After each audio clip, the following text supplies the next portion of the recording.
समझ गए? चलो इतना समझ गए, इसको नोट कर लिए। अब देखो एग्जाम्पल, अब देखो एग्जाम्पल।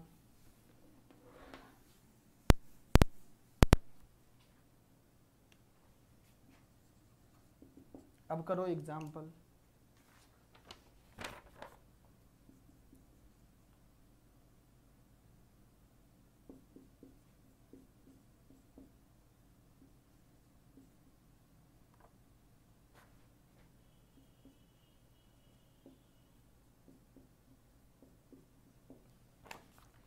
जल्दी से निकालो इसका डुअल,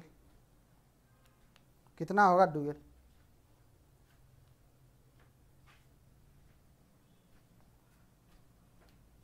जल्दी से इसका डुअल बताओ कितना होगा।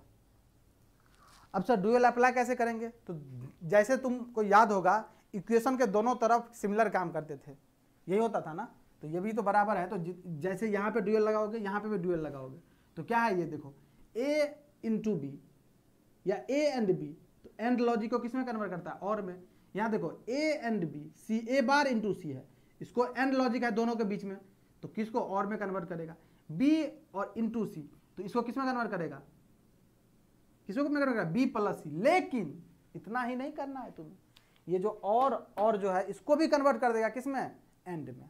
तो इसको जल्दी से निकालो, इसी क्वेश्चन में सब सीख जाओगे। फाइंड डुअल, इसका डुअल निकालो जल्दी से, एक ही क्वेश्चन में सब कुछ सीख जाओगे, इसीलिए क्वेश्चन दिया है हम। सर हम RVUNL JE के लिए पढ़ रहे हैं, तो पढ़िए ना अक्षत जैन, कोई दिक्कत नहीं है, आपको हर एग्जाम में काम आएगा। हम तो बोल रहे हैं ना, आप एक ही चैप्टर पढ़ो बस, मैं ज़्यादा पढ़ने की बात नहीं कर रहा हूँ, एक ही चैप्टर पढ़ो, डिजिटल इलेक्ट्रॉनिक्स का क्वेश्चन उठा लेना उस चैप्टर से रिलेटेड। अगर नहीं बने ना तो फिर बोलना सर नहीं बन रहा है, और लेवल बढ़ाओ, आप अच्छा नहीं पढ़ा रहे हो, चीज़ें समझ में नहीं आ रही, मैं डेफिनेटली आपका बात मानूंगा, लेकिन अभी थोड़ा सा तो ट्रस्ट कर लो ना, थोड़ा सा बिलीव कर लो ना, मैं जो बोल रहा हूँ, मैं जो क्वेश्चन करवा रहा हूँ, मैं जो थ्योरी बता रहा हूँ, फिर देखना नहीं बनेगा या बन रहा है क्वेश्चन। जितना भी JEE एग्जाम है सबको कवर करते हुए सब पे, इसीलिए तो ये सब चीज़ें बता रहा हूँ, बेसिक चीज़ें। नहीं तो मुझे पॉजिटिव लॉजिक नेगेटिव लॉजिक बताने की क्या जरूरत थी? तुम भी पढ़ोगे ड्यूअलिटी तो यही सब चीज़ें बताया जाता है, और को एंड में कन्वर्ट करो, एंड को और में कन्वर्ट करो, लेकिन मैं उस छोटे चीज़ों को ही बता रहा हूँ जो किसी न किसी एग्जाम में पूछा जा रहा है।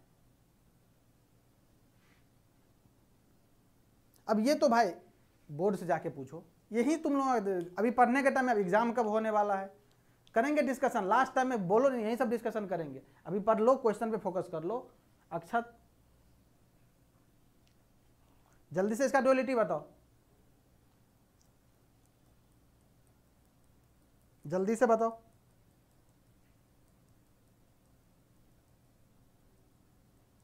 नहीं पता? देखो कुछ नहीं करना है, क्या करना है सर? कुछ नहीं करना है बोल रहे, तो करना तो कुछ पड़ेगा। क्या बोले थे? इस दोनों के बीच में क्या है? एंड ऑपरेशन, एंड को किस में कन्वर्ट कर देता? और में, तो a प्लस बी हो जाएगा। अब देखो ये और ऑपरेशन है, ये तो एंड में चला जाएगा, तभी तो बताया था ना, प्लस जो है डॉट में चला जाता है। अब ये क्या हो जाएगा? इसमें भी एंड है तो ये भी और में चला जाएगा, फिर डॉट, ये कितना हो जाएगा? b प्लस सी हो जाएगा, इक्वल टू, दोनों तरफ डुअलिटी अप्लाई करो, इस तरफ भी और उस तरफ भी, हमेशा याद रखना। जैसे इक्वेशन पढ़े थे तो क्या दोनों तरफ सेम काम कर सकते थे, इसमें भी कर सकते, कोई दिक्कत नहीं। तो इसमें भी यही काम होगा, क्या हो जाएगा? a plus b into a bar plus c, कोई दिक्कत नहीं है। अब किसी से पूछ लेगा ए बार का डुअल क्या होता है, तो कोई मत बोल देना ए गलत है, ए बार का डुअल ए बार ही होता है। तुम्हें बताए थे variable keep as it is, okay. तो ए बार का डुअल पूछे तो ए मत बता देना जल्दबाजी में आकर के, ए बार मतलब ए बार ही रहेगा, पी है तो पी ही रहेगा, क्यू है तो क्यू ही रहेगा, क्योंकि वेरिएबल एज इट इज रहेगा। डुअल किसका होता है? एंड का और होता है, और का एंड होता है, नोट का नोट ही होता है, नैंड का नॉर होता है, ये सब चीज़ों का डुअल होता है। वन का जीरो होता है, जीरो का वन होता है। समझ में आ रहा है? ये होगा इसका डुअल, ओके, समझ में आ गया? चलो अभी एक और चीज, एक और एग्जाम्पल, क्या? F A B C equal to है ए b plus B C plus c a. इसका डुअल निकालो जल्दी से, इसका डुअल निकालो। F d a B C equal to, ऐसे लिखा रहेगा एग्जाम में, एफ डी ऊपर में लिखते हैं, F equal to A B C इतना दे देगा, F dual equal to F dual A B C equal to बोलेगा निकालने के लिए।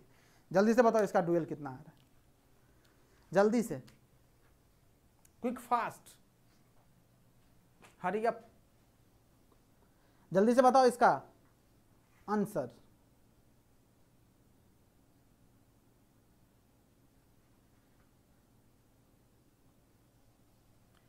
एफ डुअल क्या होता है, ABC, a b plus B C plus c a दिया हुआ है, इसका डुअल निकालना है। एंड लॉजिक और में और लॉजिक एंड में, बस यही लगना है, आंसर आएगा। जल्दी से बताओ, ये मैं नहीं बताने वाला हूँ, तुम लोग कुछ नहीं करते हो ऐसे में, तो तुम लोग पता बोलोगे सर सारे क्वेश्चन सोल्व कर दीजिए आप, फिर तो मैं क्वेश्चन करवा ही नहीं पाऊंगा। तुम अगर साथ दोगे, तुम अगर क्वेश्चन सोल्व करोगे तभी नंबर ऑफ क्वेश्चन ज़्यादा सोल्व हो पाएंगे। पहले हर क्वेश्चन का मैं सॉल्यूशन दूँ, फिर मज़ा नहीं आएगा। A plus b into b plus c into c plus c, बिल्कुल सही है, बिल्कुल सही बात है। इसको थोड़ा सोल्व करना, इसको थोड़ा सोल्व भी करना। क्या आ रहा है, a plus b into b plus c into c plus a, यही है, यही है ना। अब तुम इसको जब सोल्व करोगे, इसको सोल्व करोगे, मतलब सर सोल्व क्या करेंगे, क्या बोल रहे हो आप? अब ये जो आया इसको सोल्व तो करोगे ना, इस फॉर्म में आंसर दिखेगा ही नहीं तुम्हें, इसको सोल्व भी तो करना पड़ेगा ना। आगे सोल्व करो कोई जल्दी से। कैसे सोल्व करेंगे सर, कैसे सोल्व करते हो ये बताओ, कैसे सोल्व करते हो? देखो इस दोनों को एक साथ करो, फिर इसको बाद में कर लेना। तो क्या हो जाएगा, ए के साथ क्या हो जाएगा, बी प्लस सी प्लस, फिर बी के साथ क्या हो जाएगा, बी प्लस सी, बाकी इसको एज इट इज रहने दो। अभी कितना हो जाएगा ये, a b plus a c plus b plus c. अब देखो कितना हो गया, इस दोनों में क्या कॉमन आ जाएगा, इस दोनों में क्या कॉमन आ जाएगा, ए, कितना बच जाएगा, बी प्लस सी प्लस कितना बचेगा, ये बी प्लस सी ऑलरेडी बचा हुआ है इंटू सी प्लस ए, यही बचा। अब देखो ये क्या है, बी प्लस सी और बी प्लस सी कॉमन कर लो, तो कितना बच जाएगा, ए और कितना बचेगा, प्लस वन। तो वन में कुछ भी ऐड करोगे तो कितना आ जाता है, कितना आ जाता है ये,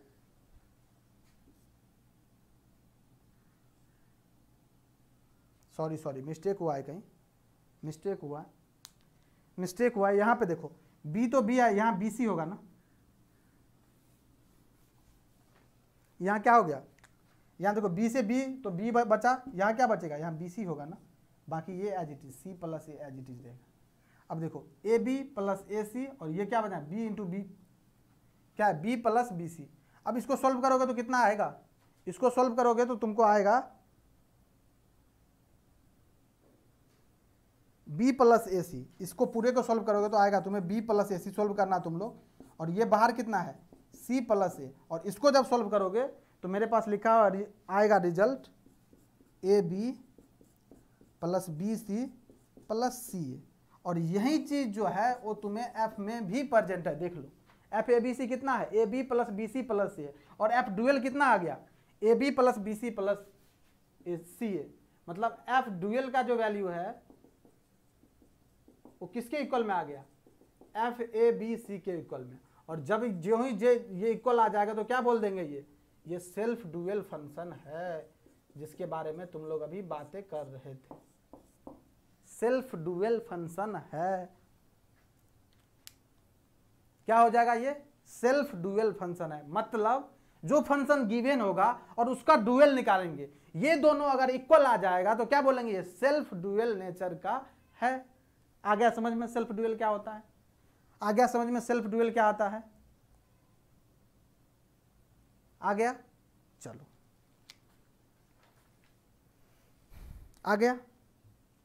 अब लिखो एक नोट, अब लिखो एक नोट, इसको नोट कर लो, एक इसके बाद एक नोट लिखना, एक नहीं दो नोट लिखाने वाला हूं, एक नोट से ज्यादा या दो नोट लिखाऊंगा मैं, इसको नोट कर लो। बढ़े आगे, यहां तक क्लियर सबको, यहां तक clear, a b plus B C plus c ही आएगा बिल्कुल। तो इसी को बोलते हैं सेल्फ डुअल। अब समझ में आ गया सेल्फ डुअल कौन पूछ रहे थे शुरुआत में, जो सेल्फ डुअल सर क्या होता है। अब देखो नोट लिखो, दो नोट, और दोनों है interesting note point.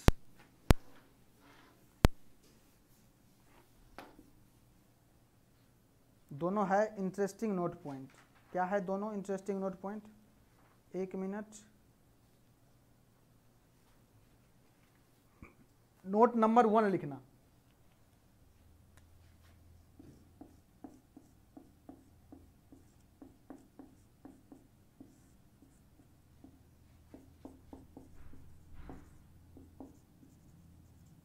For n variables, generalize way में लिख रहा हूं, for n variables number of boolean function या total number of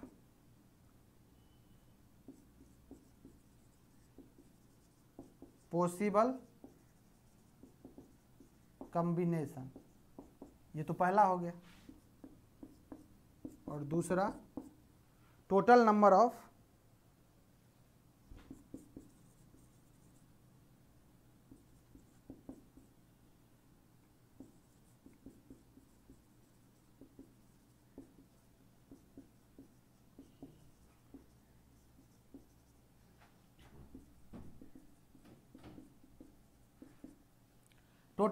possible combination, और दूसरा है total number of possible boolean combination. Possible combination और पॉसिबल बुलियन कॉम्बिनेशन दोनों अलग अलग चीजें हैं और दोनों अलग अलग चीजें होती है, याद रखना। तो n वेरिएबल के लिए ये कितना होगा, जल्दी बताओ, जल्दी बताओ। तुम तो पढ़ चुके हो बुलियन फंक्शन, अभी तो दो, जहां दो बताते थे तुम बताते सर 2 के पावर 2 दैट इज 4, लेकिन हम n के बारे में बात कर रहे हैं। और क्या चीज पूछ रहे हैं? Total number of possible combination कितना होता था? 2 to the power n, 2 to the power n। लेकिन यही पूछेगा total number of possible boolean combination. क्या sir? Total number of possible boolean combination ये कितना होता है? ये होता है, याद रखना, 2 to the power 2 to the power n होता है। एग्जाम्पल के लिए f x y मान लेते हैं, दो वेरिएबल है कोई x और y। अब दो वेरिएबल से कितना पॉसिबल कॉम्बिनेशन हो सकता है? x और y मान लो, x और y, क्या टोटल पॉसिबल कॉम्बिनेशन कितना हो सकता है? Total possible combination 2 to the power कितना? 2 दैट इज 4। तो यही तो होता है ना, 0 0 0 1 1 0 1 1। इसी को अगर लिखोगे तो x बार y बार प्लस x बार y, और क्या लिखोगे? x y बार और x y, यही तो लिखोगे ना, यही लिखते हो, यही तो लिखते हो ना टोटल पॉसिबल कॉम्बिनेशन।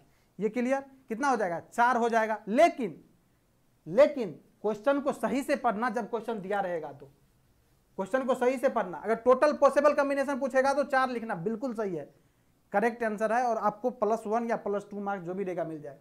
लेकिन यहीं पे अगर डाल देगा total number of possible boolean combination तो 4 नहीं होगा, कितना होगा? तब कितना हो जाएगा?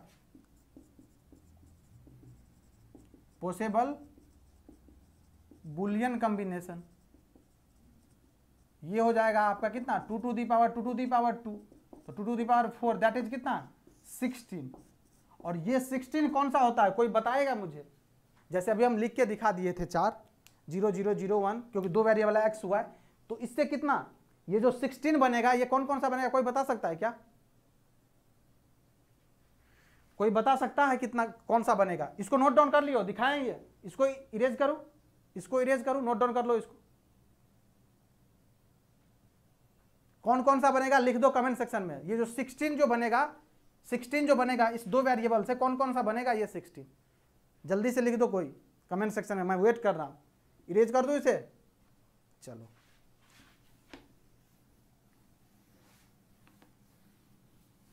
दो वेरिएबल है, कौन कौन सा? देखो सबसे पहले बनेगा इसमें पॉसिबल कॉम्बिनेशन बुलियन, एक तो f = 0 बनेगा, एक f = कितना 1 बनेगा। ओके, तो ऐसे मत बार बार इक्वल टू नहीं लिखे, एक 0 एक 1, ये f = समझना इतना लिखा, f = 0 है, f = 0 f = 1 यही होगा। दूसरा क्या होगा, या तो x होगा, फिर एक x कंप्लीमेंट होगा, फिर y होगा, फिर y कंप्लीमेंट होगा। ठीक, इसके बाद क्या होगा, एक्स वाई होगा, एक्स वाई कंप्लीमेंट होगा, एक्स कंप्लीमेंट वाई होगा और एक्स कंप्लीमेंट वाई कंप्लीमेंट होगा। ओके, इसके बाद क्या होगा, एक्स प्लस वाई होगा, एक्स बार प्लस वाई होगा, एक्स प्लस वाई बार होगा और एक्स बार प्लस वाई बार होगा। यही हो सकता है। इसके बाद क्या होगा, इसके बाद होगा x bar plus y plus x plus y bar comma, ये एक है, ये एक ही बना हुआ है दोनों, फिर बनेगा एक्स वाई प्लस एक्स बार वाई बार, ये बनेगा टोटल। देखो काउंट कर लो, 1 2 3 4 5 6 7 8 9 10 11 12 13 14 15 16, यही 16 कॉम्बिनेशन होता है। This is your 16 combination, total possible Boolean function, यही 16 बनता है, यही 16 बनता है। आया समझ में, ये बताओ, ये आया समझ में कि नहीं? इसको नोट डाउन कर लेना। ये 16 सबको पता होता है, लेकिन कोई पूछेगा कौन सा होगा, एग्जाम में तो नहीं पूछेगा कौन सा होगा, लेकिन नॉलेज के लिए ये पता होना चाहिए जो ये 16 हो सकता है। ओके, क्लियर है यहां तक? यहां तक क्लियर है सबको? यहां तक किसी को कोई डाउट? जल्दी बता दो।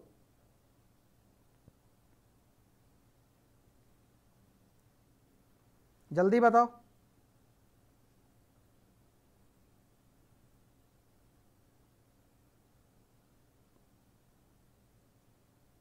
क्लियर सर, चलो ये तो नोट नंबर 1 था, अभी दूसरा भी तो आना है ना। अब नोट नंबर 2 लिखो। ये तो नोट नंबर 1 था, और नोट को सही से रखना बचा के, नोट बहुत काम आने वाला है ये। अब नोट नंबर 2,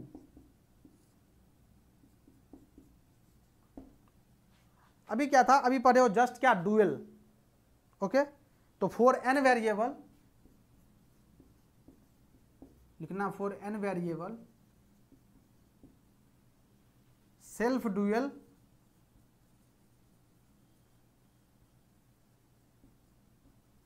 फंक्शन कितना होगा, सेल्फ डुअल फंक्शन जो होगा वो कितना होगा, 2 to the power 2n-1।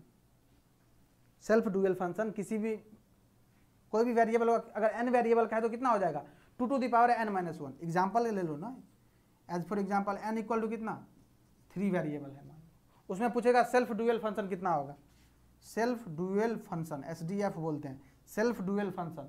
Okay, कितना हो जाएगा, 2 to the power 2 और 3-1, तो 2 to the power 2 कितना हो जाएगा, 2, दैट इज योर कितना होगा, 16। आया समझ में? तो ये याद रखना है तुम्हें, ये याद रखना है, ये तो सेल्फ डुअल हो जाएगा। कितना हो जाएगा ये, सेल्फ डुअल फंक्शन। और यही देखो, अब एक ही क्वेश्चन में तीनों चीज पूछ देगा आपको। For n variable total number of possible combination पूछ सकता है, total number of possible Boolean function पूछ सकता है, या क्या पूछ सकता है, सेल्फ डुअल फंक्शन पूछ सकता है। तो सेल्फ डुअल फंक्शन कितना होता है, ये इसलिए इसको अलग कर लिए, सेपरेट किया हम। सेल्फ डुअल फंक्शन पूछेगा तो 2 to the power 2 के पावर कितना, n-1। अगर पॉसिबल कॉम्बिनेशन पूछ रहा है तो 2 to the power n। अगर Boolean total possible Boolean combination पूछ रहा है तो 2 to the power 2 2 to the power n लिखना है तुम्हें। तो ये तीनों है जो कि बहुत इंपॉर्टेंट है, ये दोनों रिलेटेड था इसलिए एक साथ कर दिए, इसको कर दिया अलग। तो याद रखना है तुम्हें ये दोनों पॉइंट, नोट पॉइंट। यहां तक क्लियर है सबको, बता दो। यहां तक क्लियर है सबको?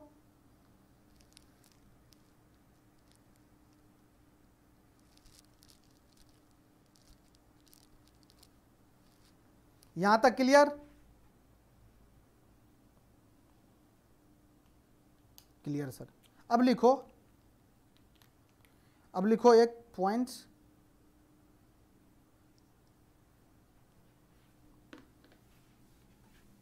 आगे बढ़ते हैं, थोड़ा सा बता देते हैं, पर स्टार्ट करेंगे कल ही, लेकिन बेसिक से आइडिया दे देते हैं।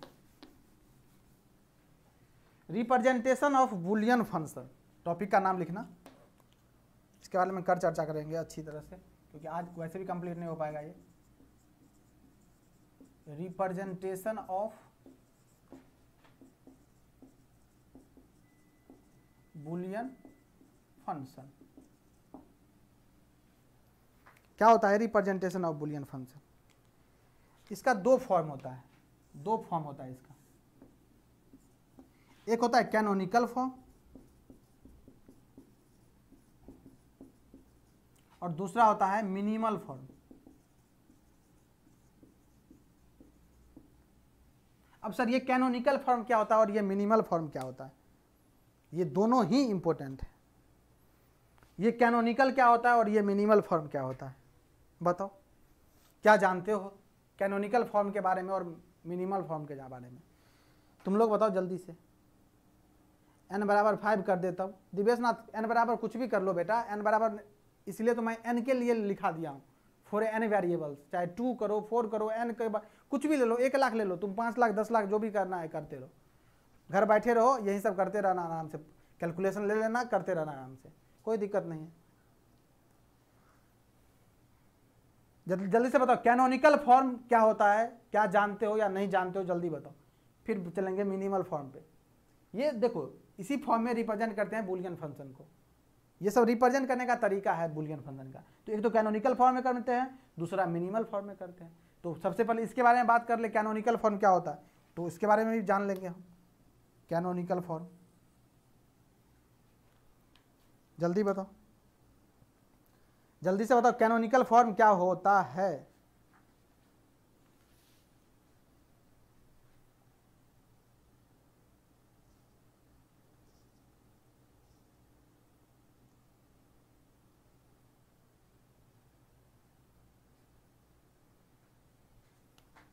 मैं लिख रहा हूं, बताना ये किस फॉर्म में है। F A B C equal to A B C plus A B C bar plus A bar b bar C bar. ये किस फॉर्म में लिखा हुआ है? कैनोनिकल में है या मिनिमल में है? कैसे समझेंगे? तो सबसे पहले समझोगे तभी तो बताओगे ना, या कुछ करोगे इससे आगे फर्दर प्रोसेस करोगे। क्या है ये जल्दी बताओ, क्योंकि कैनोनिकल फॉर्म बहुत ज़्यादा इंपॉर्टेंट है, तुम्हें बहुत ही हेल्पफुल करने वाला है, स्पेशली जब तुम मिनिमाइजेशन का कॉन्सेप्ट अप्लाई करोगे, जब तुम के मैप सोल्व करोगे, जब तुम कॉम्बिनेशनल सर्किट में जाओगे, और कॉम्बिनेशनल में पता है चीज़ें कितना सुपर में चलेगा अगर ये सब चीज़ें पता होगा तो कैनोनिकल फॉर्म क्या होता है ये पता होना चाहिए, स्पेशली मल्टीप्लेक्सर के क्वेश्चन बनाने में।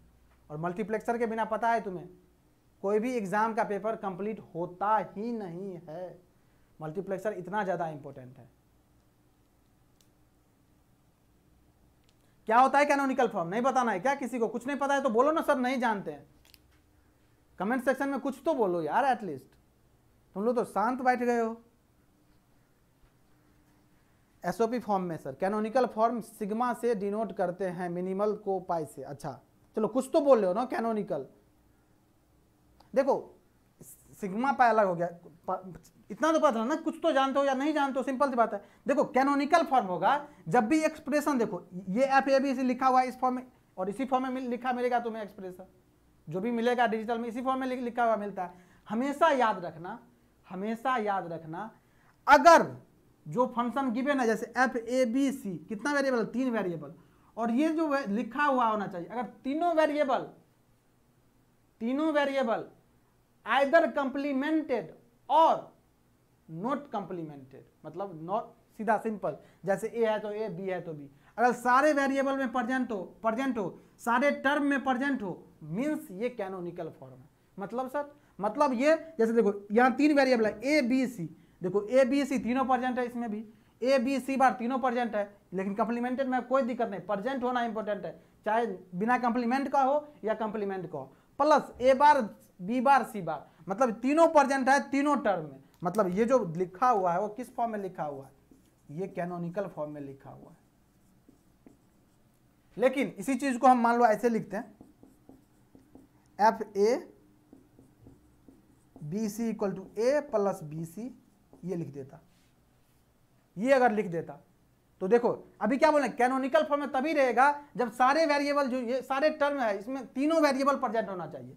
1 2 3 वेरिएबल। यहाँ देखो एक ही वेरिएबल प्रेजेंट है, 2 तो गायब हो गया है। यहाँ देखो 2 ही वेरिएबल प्रेजेंट है, 1 तो गायब हो चुका है। तो ये क्या है, ये not canonical, not canonical form. ये समझ में आया? तो सर इसको कैनोनिकल में कैसे कन्वर्ट करेंगे, इसको कैनोनिकल में कैसे कन्वर्ट करेंगे? बिल्कुल करेंगे। कैसे? ये देखो, ये देखो यहाँ पे f इक्वल टू कितना है, a प्लस बी सी। अब देखो यहाँ पे a जो है, यहाँ 2 टर्म गायब है, यहां से देख के पता चल रहा है यहाँ पे 2 टर्म गायब है। कौन कौन सा? b और c, दोनों टर्म गायब है। अब इसको मुझे प्रेजेंट करना है, मतलब इसको हमको कैनोनिकल में कन्वर्ट करना पड़ेगा। कैसे करेंगे? ये देखो, a एज इट इज रहेगा इंटू 1, मतलब c के बदले 1 और a के बदले 1, b के बदले 1, प्लस यहाँ 1 तो एक a के बदले और b और c, 1 से मल्टीप्लाई करने से कोई इफेक्ट नहीं पड़ेगा फंक्शन पे। देखो ये a ही रहेगा और ये b c ही रहेगा। अब 1 क्यों लिखे सर? अभी देख, अभी पता चल जाएगा तुम्हें। यहाँ क्या लाना है? b, ये b के बदले लिखे हैं, ये c के बदले लिखे हैं और ये a के बदले लिखे हैं। तुम्हें एक प्रॉपर्टी पता होगा, a प्लस a बार क्या देता है? 1 देता है। मतलब x प्लस x बार 1 देता है, मतलब कुछ भी रहे, a के बदले कुछ भी रहे। तो यहाँ देखो ना, ये तो एज इट इज है, ये b के बदले लिखे, तो यहाँ क्या लिख देंगे? b प्लस b बार। यहाँ क्या लिखेंगे? c प्लस c बार। कोई फर्क पड़ेगा क्या इस फंक्शन पे? ये तो 1 ही देगा और ये भी 1 ही देगा, तो फिर सब मल्टीप्लाई करो, क्या है? a ही आ जाएगा, और ये तो दिया ही हुआ था। प्लस सिमिलर काम यहाँ पे करना है तुम्हें, 1 के बदले क्या लिखना है? a प्लस a बार और b c को एज इट इज रखना है। इसको सोल्व कर लो तुम, जो आएगा कैनोनिकल फॉर्म में आएगा। कैसे? अभी एक करके दिखा दे रहा हूं मैं, देखो करके दिखा दे रहा हूं। ये देखो, ये कितना हो जाएगा? a को बाहर रहने दो, अभी इसको मल्टीप्लाई कर दो इससे, कितना हो जाएगा? ये bc प्लस bc बार प्लस b बार c प्लस b बार c बार, प्लस इसको मल्टीप्लाई करो, कितना हो जाएगा? abc plus a bar bc। अब ए से सबको मल्टीप्लाई कर दो, इसकी ब्रैकेट के जो बाहर ए है, तो कितना बचेगा? A B C plus A B C bar plus A B bar C plus A B bar C bar plus A B C already लिखा गया है, तो 2 बार लिखने का कोई जरूरत ही नहीं है, क्योंकि ए प्लस ए कितना होता है? ए ही होता है। तो ए बी सी लिखा ही हुआ है, इसलिए नहीं लिख रहा हूँ। ए बार बी सी लिखा हुआ है क्या यहाँ पे? ए बार बी सी नहीं लिखा हुआ है, ये तो लिखना पड़ेगा। अब देखो ये आ गया सोल्व करके, इसका किसको सोल्व किए हैं? एफ ए बी सी, यही तो गिवन था ना, इसी को सोल्व किए हैं। अब देखो ये था इस फॉर्म में, ये इस फॉर्म में था, लेकिन इसको इस फॉर्म में कन्वर्ट किया है, और ये फॉर्म क्या है? कैनोनिकल फॉर्म में कन्वर्ट किया है। अब देखो ए बी सी तीनों वेरिएबल प्रेजेंट है सारे टर्म में। ए बी सी देखो, A B C bar complemented में कोई दिक्कत नहीं, प्रेजेंट होना इंपॉर्टेंट है। ए बी बार सी प्लस ए बी बार सी बार प्लस ए बार बी सी। देखो तो ये किस फॉर्म में आ गया? अब कैनोनिकल फॉर्म में आ गया। क्लियर? क्लियर यहां तक? कैनोनिकल फॉर्म में आ गया। क्लियर यहां तक? अब तो समझ में आ जाएगा ना, अगर बोलूंगा कैनोनिकल फॉर्म क्या होता है और कैसे कन्वर्ट करते हैं कैनोनिकल फॉर्म में। दोनों चीज समझ में आया कि नहीं, ये बताओ। दोनों चीज समझ में आया कि नहीं, ये बताओ। जानता था बट भूल गए हैं, कोई बात नहीं, अब तो समझ में आया कि नहीं। अगर अब कोई फंक्शन को बोलेगा तुम्हें कैनोनिकल में है, अगर नहीं है तो कन्वर्ट करो, तो कर ले जाओगे ना। और ये चीज अगर पता है ना, देखना क्वेश्चन बनाने में कैसे हेल्प करने वाला है ये, स्पेशली के मैप के केस में और मल्टीप्लेक्सर के केस में। अभी दिखाऊंगा तुम्हें जब क्वेश्चन करवाऊंगा। तो यहां तक क्लियर है? तो ये जो था 2 फॉर्म, एक कैनोनिकल फॉर्म, एक मिनिमल फॉर्म। तो ये तो फंक्शन जो लिखा हुआ है, ये जो फंक्शन लिखा है, ये तो कैनोनिकल फॉर्म में है, और ये जो फंक्शन लिखा गया ना, यही तो मिनिमल फॉर्म है, यही मिनिमल फॉर्म है, जिसे तुम मिनिमाइज फॉर्म भी बोल सकते हो। ओके, तो ये मिनिमल फॉर्म हो गया और ये हो गया कैनोनिकल फॉर्म।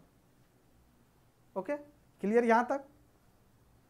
चलो यहां तक समझ गए। अब इससे आगे कल हम बताएंगे तुम्हें इसमें चीजें कैसे कैसे रिलेट है, एसओपी क्या है, पीओएस कैसे है, सारा कुछ। ओके, जाने से पहले क्वेश्चन ले लो, कुछ होमवर्क क्वेश्चन, इसके बाद फिर सेशन को बाइंड अप करेंगे। और होमवर्क क्वेश्चन का आंसर कहाँ देना है वो भी मैं बता दे रहा हूं तुम्हें। होमवर्क क्वेश्चन का आंसर कहाँ देना है तुम्हें, कहाँ दोगे होमवर्क क्वेश्चन का आंसर?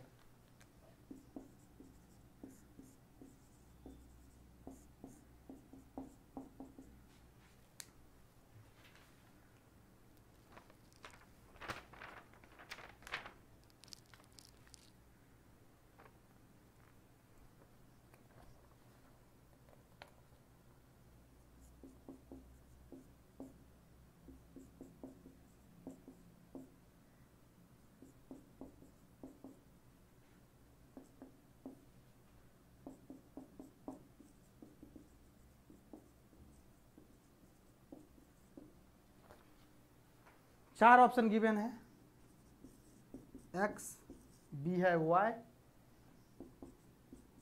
c है एक्स वाई और d है x प्लस वाई। इसका चाहिए मुझे डिटेल सॉल्यूशन सारे स्टूडेंट का। कहाँ पे चाहिए? टेलीग्राम चैनल पे, जेनिक जेईई स्टडी का जो टेलीग्राम चैनल है, बिल्कुल बताऊंगा दिवेश नाथ, बिल्कुल बताऊंगा। मैंने पूरा अभी तो बस वो कैनोनिकल फॉर्म के बारे में बेसिक सा आइडिया दिया था, अभी बहुत कुछ बताने वाला हूँ, इसमें टेंशन मत लो। डिटेल सॉल्यूशन इस क्वेश्चन का पेस्ट करना है टेलीग्राम चैनल पे आपको, तो अभी दिमाग मत लगाओ, क्वेश्चन नोट करो आराम से, और टेलीग्राम चैनल पे डिटेल सॉल्यूशन चाहिए। फिर मैं बोल रहा हूँ डिटेल सॉल्यूशन चाहिए मुझे, जितने भी स्टूडेंट वॉचिंग हो, सारा का मैं नाम जानता हूँ और सारे स्टूडेंट का मैं चेक करूँगा वहाँ पे, डिटेल सॉल्यूशन चाहिए मुझे। अगर नहीं दोगे क्वेश्चन का सॉल्यूशन, फिर मैं क्वेश्चन ही नहीं दूंगा, वैसे ही निकल जाऊँगा, कोई दिक्कत नहीं है मुझे, क्योंकि तुम लोग पढ़ना चाहो तभी तो पढ़ाऊँ ना भाई। उम्मीद है तुम लोग दोगे आंसर, क्योंकि जितना इंटरेक्टिव सेशन रख रहे हो डेफिनेटली तुम लोग आंसर करोगे, तो इसलिए इसका डिटेल सॉल्यूशन चाहिए मुझे। ओके, और किसी को कोई डाउट? आज के पूरे क्लास में क्या सब कवर किए थे आज? पहले हम क्वेश्चन किए 7 या 8 क्वेश्चन किए थे। कितना क्वेश्चन किए थे शुरुआत में आज? बताना कोई, कितना क्वेश्चन हुआ था शुरुआत में? नंबर ऑफ क्वेश्चंस कितना था शुरुआत में? बता देना एक बार, नंबर ऑफ क्वेश्चन कितना था शुरुआत में? वो क्वेश्चन किए, इसके बाद हम पढ़े क्या? डुअलिटी थ्योरम पढ़े। डुअलिटी थ्योरम में सबसे पहले पढ़े पॉजिटिव लॉजिक क्या होता है, नेगेटिव लॉजिक क्या होता है, फिर एंड और, एंड से और में करता है ये डुअलिटी थ्योरम, फिर और से एंड में, ये सारी कुछ जितने भी प्रॉपर्टी था उसका 5 जो प्रॉपर्टी था वो कवर कर लिए, उस पर बेस्ड क्वेश्चन किए। इसके बाद 2 नोट पॉइंट लिखे, एक टोटल पॉसिबल कॉम्बिनेशन का, एक टोटल पॉसिबल बूलियन कॉम्बिनेशन का, और तीसरा सेल्फ ड्यूअल फंक्शन क्या होता है और उसको number of self dual function कैसे निकालेंगे फॉर एन वेरिएबल, ये इसके बारे में पढ़े। इसके बाद जस्ट आगे बढ़े और लास्ट में एट लास्ट पढ़े हम रिप्रेजेंटेशन ऑफ बूलियन फंक्शन, जिसमें पढ़े रिप्रेजेंटेशन ऑफ बूलियन फंक्शन में 2 टाइप का होता है, एक कैनोनिकल फॉर्म होता है, दूसरा मिनिमल फॉर्म होता है। कैनोनिकल फॉर्म क्या होता है? कैनोनिकल फॉर्म ऐसा फॉर्म होता है जिसमें जितना भी वेरिएबल प्रेजेंट हो सारे या तो कंप्लीमेंटेड, आइदर कंप्लीमेंटेड, मतलब नॉर्मल में प्रेजेंट होना चाहिए हर वेरिएबल के टर्म में, तब जाके बोलेंगे ये कैनोनिकल फॉर्म में है। अगर ऐसा नहीं है, कोई भी वेरिएबल गायब है, तो किस फॉर्म में चला जाएगा? वो चला जाएगा मिनिमल फॉर्म में। तो दोनों का डेफिनेशन भी लिखाऊंगा कल, इससे आगे फर्दर चर्चा भी करेंगे, उस पर बेस्ड कुछ क्वेश्चन भी करेंगे, सारा कुछ करने वाले हैं। और आपके लिए होमवर्क है ये क्वेश्चन, इस क्वेश्चन को सोल्व करके टेलीग्राम चैनल जो है अपना जेनिक जेईई स्टडी, उसमें उस चैनल में जा करके, और मुझे अगर टाइप करना हो तो टाइप कर देना, नहीं तो मैं चेक करूंगा डेफिनेटली आप लोगों का रिस्पॉन्स। तो डिटेल सॉल्यूशन मुझे वहां चाहिए इस क्वेश्चन का। Okay, clear? यहां तक क्लियर? थोड़ा जोश एनर्जी शो करो, और फिर सेशन को मैं बाइंड अप कर रहा हूं। किसी को कोई डाउट है तो पूछ लो, कोई भी डाउट, कोई एग्जाम के रिगार्डिंग कुछ भी हो अब पूछो। ये जो बीच में पूछे तो ना सर मैं ये एग्जाम के लिए पढ़ रहा हूं, ऐसे कर रहा हूं, ये बहुत गलत करते हो तुम लोग। अब बताओ किसको क्या डाउट है? ओके सर, अब बताओ जल्दी से तुम लोग क्या डाउट है किसको? किसी को कोई डाउट है पूछ लो।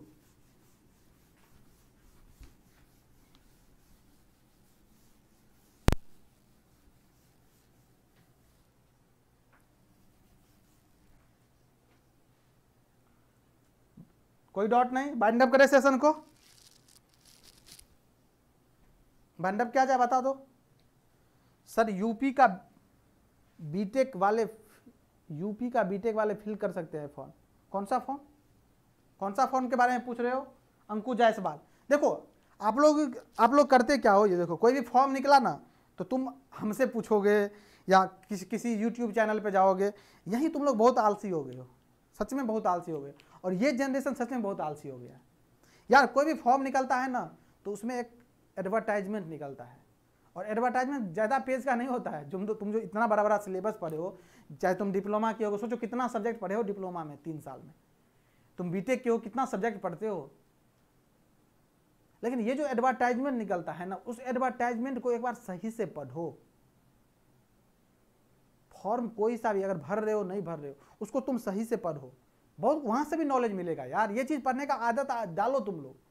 एडवर्टाइजमेंट सारा कुछ पढ़ो, उसमें कहीं भटकना नहीं है। मेन वेबसाइट या मेन जहाँ पे भी आता है ग्रुप में, जो मेन आए एडवर्टाइजमेंट का जो आता है PDF, उसको ढंग से पढ़ो, सारा कुछ उसमें लिखा होता है, कहीं किसी से कुछ पूछने की जरूरत नहीं पड़ेगी। और ये चीज़ तुम डालो आदत। तुम लोग क्या हो गए हो, इतना आलसी हो गए हो, कुछ भी नहीं करना खुद से, कुछ भी नहीं।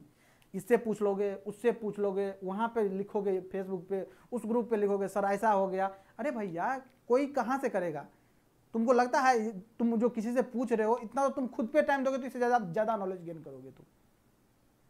और ये चीज़ आदत डालना स्टार्ट कर दो तुम। लिटरली बता रहे हैं, तुम जो दूसरे पे डिपेंडेंट होते जा रहे हो ना, ये मतलब टेक्नोलॉजी यही बर्बाद कर रहा है अपने आप को। क्या टेक्नोलॉजी जितना तुम लोग को आलसी बना रहा है ना, और इस जनरेशन को इसलिए बर्बाद करते जा रहा है। चीज़ें आसान हो रहा है लेकिन चीज़ें वर्स्ट केस में जा रहा है। अब तुम बताओ, ये जो तुम बोल रहे हो, कोई भी फॉर्म आया होगा, मान लो कोई भी यूपी के बीटेक वाले भर सकते हैं कि नहीं भर सकते, वो जो फॉर्म निकला होगा क्या उसमें मेंशन नहीं करेगा क्या एलिजिबिलिटी क्राइटेरिया क्या है? बीटेक वाले के लिए है, डिप्लोमा वाले के लिए, इलेक्ट्रॉनिक्स वाले के लिए है, इलेक्ट्रिकल वालों के लिए, आयन वालों के लिए है, कितना से कितना एज तक फॉर्म भर सकता है, कौन भर सकता है फॉर्म, क्या सारा कुछ मेंशन होता है उसमें। इवन डेट ऑफ बर्थ कितना होता है, कब तक तुम फाइनल ईयर पास आउट हो जाओगे, इवन डेट तक मेंशन होता है। ये सारा कुछ उसमें लिखा होता है। तो एक बार पढ़ लिया करो एडवर्टाइजमेंट, ज़्यादा टाइम नहीं लगेगा, 2 से 3 पेज में रहता है मैक्सिमम। मान लो 10 पेज में ही रहा तो उसको पढ़ लो एक बार, ऐसे गो थ्रू कर जाओ सारा कुछ के लिए। इसका कहीं पे कुछ फंसना नहीं। मान लो कोई गलत बता दिया, गलती तो किसी से भी हो सकती है, अब तुम उसके चक्कर में मान लो फॉर्म नहीं भरे, अब तुम क्या करोगे ये बताओ? कोई तो बोलेगा तुम्हारा एज ही नहीं है, तुम फाइनल ईयर में वो भर ही नहीं सकते हो, और उसमें हो सकता है वो तुम फिलअप कर सकते थे, अपियरिंग भी स्टूडेंट एलिजिबल था उसके लिए। तो दूसरे पे क्यों बिलीव करते हो ये सब चीज़ों पे? खुद सीखो ना चीज़ों को, खुद अपने आप को ग्रो होने दो। तुम लोग खुद को अपने आप को रोकते रहते हो हमेशा, नहीं यार हम चीज़ें डिपेंडेंट हो जाएंगे, दूसरे पे डिपेंड हो जाएंगे, दूसरा कोई करके देगा, मुझे खाना बना के भी देगा और मुंह में डाल भी देगा, तब जाके हम अंदर खाएंगे।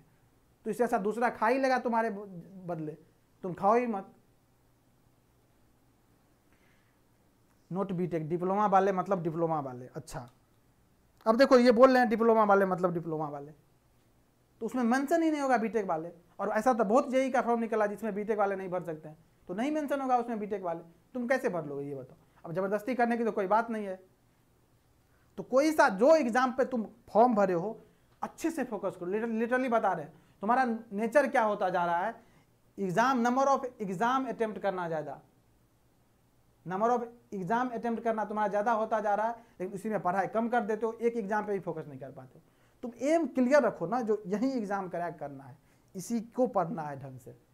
बस एक बार तुम प्रोमिस कर लो खुद से और लग जाओ, लग जाओ मतलब लग जाओ, कंप्लीट हो जाएगा तुम्हारा। एक बार प्रॉमिस कर लियो ना, मेहनत करोगे डेफिनेटली तुम क्रैक कर ले जाओगे यार। लेकिन कभी अब होगा क्या, शुरुआत में एनर्जेटिक होता है इंसान, अब धीरे धीरे फॉल करोगे तुम, नहीं यार ये तो नहीं होगा मुझसे। ऐसा फेज आता है, सबके लाइफ में आता है। लेकिन फिर तुम कुछ टाइम के बाद अगर तुम लगे रहोगे ना, फिर एनर्जी आएगी तुम्हारे अंदर, नहीं यार कर ले जाएंगे, कैसे नहीं होगा। और यही चीज़ जो है ना, अप डाउन, यही अप डाउन करते करते तुम मंजिल तक पहुंच जाओगे। अगर लगे रहोगे तो, स्विच करोगे छोड़ दोगे तो कुछ नहीं होने वाला है भैया, तब तो कुछ नहीं होगा। ओके चलो फिर मिलते हैं नेक्स्ट सेशन में कल सुबह 8 बजे। तब तक आप लोग क्वेश्चन बनाइएगा, रिवीजन कीजिएगा और पढ़ाई करते रहिएगा और जुड़े रहिए जेनी के साथ। Thank you so much.